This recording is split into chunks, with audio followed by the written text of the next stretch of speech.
Visit ভিসার মেয়াদ বৃদ্ধি 1 মাস। যারা বর্তমানে ভিজিট ভিসায় কুয়েতে অবস্থান করছেন তাদের জন্য এই নিয়মটি প্রযোজ্য। কার্যকরী তারিখ 28 ফেব্রুয়ারি 2026 শনিবার থেকে। মেয়াদ বৃদ্ধি যাদের ভিসার মেয়াদ শেষ হয়ে গেছে বা যাচ্ছে তাদের ভিসার মেয়াদ স্বয়ংক্রিয়ভাবে 1 মাস বাড়িয়ে দেওয়া হয়েছে।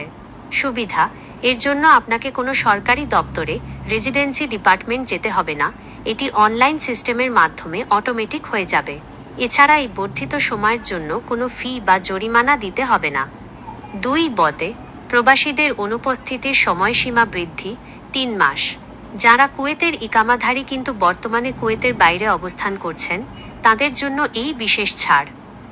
পরিস্থিতি, যদি বর্তমান পরিস্থিতির কারণে আপনার নির্ধারিত সময়ের মধ্যে সাধারণত 6 মাস কুয়েতে ফেরা সম্ভব না হয় তবে আপনার অনুপস্থিতির অনুমতি আরও 3 মাস বাড়িয়ে দেওয়া হয়েছে।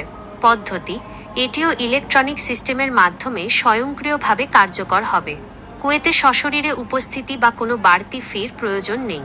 উদাহরণটি লক্ষ্য করুন, যদি কারো বাইরে থাকার 6 মাস সময়সীমা 28 ফেব্রুয়ারি 2026 শেষ হয় তবে তিনি নতুন নিয়ম অনুযায়ী 30 মে 2026 পর্যন্ত কুয়েতে ফেরার সুযোগ পাবেন।